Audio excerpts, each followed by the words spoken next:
Bismillahirrahmanirrahim. Assalamualaikum warahmatullahi wabarakatuh dan salam sejahtera. Hari ini kita akan belajar topik wang, iaitu mengenali aset dan liability. Pertama sekali, mari kita lihat apa itu aset. Aset ialah apa yang dimiliki seperti wang tunai dan harta benda. Mari kita lihat apa yang dikategorikan sebagai aset. Pertama, wang tunai. Yang kedua, barang kemas seperti emas atau jongkong emas. Yang ketiga, simpanan atau pelaburan seperti simpanan pendidikan dan skim amanah. Keempat, rumah. Rumah adalah hak milik sendiri yang dibeli secara tunai atau setelah selesai ansuran atau hutang. Dan yang terakhir, kereta, iaitu kereta hak milik sendiri juga dibeli secara tunai atau setelah ansuran selesai ataupun selesai hutang. Yang kedua, liability. Apa itu liability? Liability ialah tanggungan kewangan atau hutang. Apa yang dikategorikan sebagai liability? Yang pertama, hutang kad kredit. Yang kedua, cukai. Semua cukai termasuk cukai perkhidmatan, cukai pendapatan dan cukai pintu. Yang ketiga, ansuran rumah. Rumah masih dibayar secara ansuran atau masih berhutang. Dan yang keempat, ansuran kereta, iaitu kereta masih dibayar secara ansuran atau berhutang. Mari kita lihat apa perbezaan antara aset dan liability. Kalau kita lihat pada contoh, pada aset terdapat kereta dan rumah. Begitu juga pada liability terdapat kereta dan rumah. Jadi apa yang membezakan rumah dan kereta pada aset dan juga pada liability? Begini keadaannya. Sebagai contoh, kereta. Jika kita beli secara tunai, dia akan menjadi aset. Jika kita beli secara pinjaman bank, iaitu bayaran secara ansuran bulanan, iaitu masih berhutang, ia dikira sebagai liability. Tetapi selepas selesai bayaran ansuran bulanan ataupun hutang telah dibayar kepada pihak bank, kereta tersebut akan menjadi aset. Begitu juga dengan rumah. Rumah yang dibeli secara tunai akan terus menjadi aset. Tetapi jika dipinjam kepada bank dan dibayar secara ansuran bulanan, ia dikira sebagai liability. Tetapi setelah selesai bayaran rumah tersebut, rumah akan menjadi aset. Sebagai nota tambahan, aset melebihi liability bermakna pengurusan kewangan yang baik. Manakala liability melebihi aset bermakna pengurusan kewangan yang kurang baik. Seterusnya, masih lagi dalam topik wang, iaitu menyelesaikan masalah melibatkan aset dan liability. Kita ada dua contoh soalan yang akan kita cuba selesaikan bersama. Mari kita lihat contoh soalan yang pertama. Jadual menunjukkan aset dan liability Encik Syahril dan Encik Aidil. Encik Syahril mempunyai aset sebanyak RM45,000, manakala liability RM21,000. Encik Aidil pula mempunyai aset sebanyak RM58,000 dan liability RM43,000. Siapakah yang lebih kaya di antara mereka berdua? Mari kita selesaikan. Untuk mengetahui siapa yang lebih kaya di antara mereka berdua, kita perlu mengira perbezaan nilai antara aset dan liability bagi setiap individu. Baiklah, kita mulakan dengan Encik Syahril.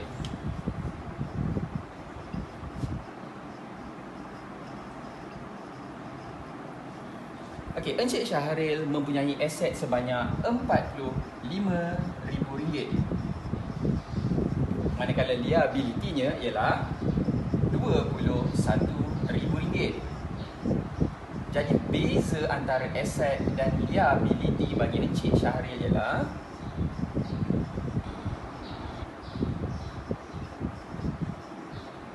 RM24,000. Mari kita lihat Encik Aidil.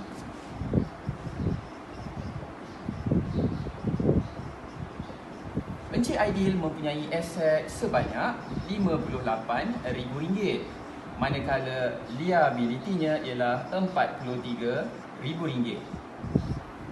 Jadi baki untuk Encik Aidil ialah RM15,000. Jadi macam mana kita nak mengetahui siapa yang lebih kaya di antara Encik Syahril dan Encik Aidil? Kita lihat pada baki setelah ditolak aset dan liability. Encik Syahril mempunyai baki sebanyak RM24,000, manakala Encik Aidil mempunyai baki sebanyak RM15,000. Jadi di sini jelas menunjukkan bahawa Encik Syahril dengan baki RM24,000 lebih kaya berbanding Encik Aidil sebanyak RM15,000 sahaja. Ingin dijelaskan di sini bahawa untuk mengetahui siapa yang lebih kaya di antara mereka berdua, kita tidak perlu hanya melihat pada aset semata-mata, tapi kita juga perlu melihat kepada hutang, iaitu liability. Aset yang banyak tidak semestinya kita kaya, tetapi kita perlu melihat kepada liability. Jika liability tinggi, maka hutangnya juga tinggi. Jadi macam mana untuk mengetahui siapa lebih kaya? Kita tolakkan antara aset dan liability. Dan bakinya kita boleh buat perbezaan. Mari kita lihat contoh yang kedua. Jadual menunjukkan jumlah perbelanjaan bulanan Puan Dia dan Puan Farina. Puan Dia membelanjakan RM2,100 setiap bulan, manakala Puan Farina membelanjakan RM1,200. Mereka bekerja di tempat yang sama dan masing-masing menerima gaji sebanyak RM2,500 sebulan. Antara Puan Dia dan Puan Farina, siapakah yang lebih bijak menguruskan kewangan? Baiklah, untuk mengetahui siapa yang lebih bijak menguruskan kewangan di antara Puan Dia dan Puan Farina, kita perlu mencari perbezaan antara pendapatan dan perbelanjaan bulanan bagi mereka berdua. Kita mulakan dengan Puan Dia.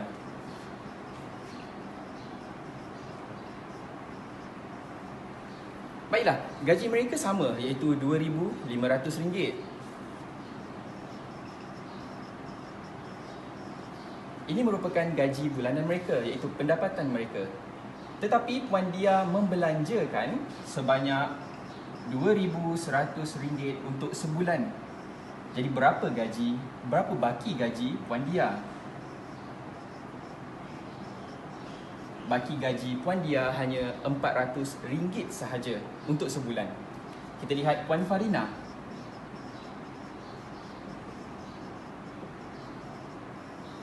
Gaji bulanan Puan Farina juga sebanyak RM2,500. Perbelanjaan bulanan Puan Farina RM1,200. Jadi baki bagi Puan Farina adalah sebanyak RM1,300 untuk sebulan.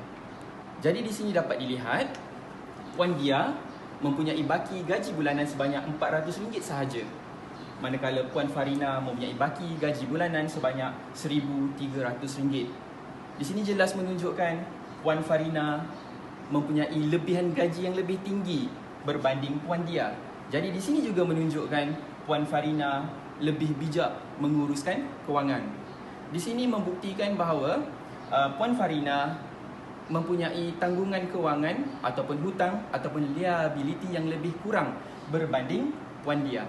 Ini akan mengukuhkan lagi jawapan kita bahawa Puan Farina lebih bijak menguruskan kewangan. Setakat ini sahaja pelajaran kita hari ini, iaitu topik wang, mengenali aset dan liability serta menyelesaikan masalah melibatkan aset dan liability. Sampai jumpa lagi untuk video-video yang akan datang. Terima kasih.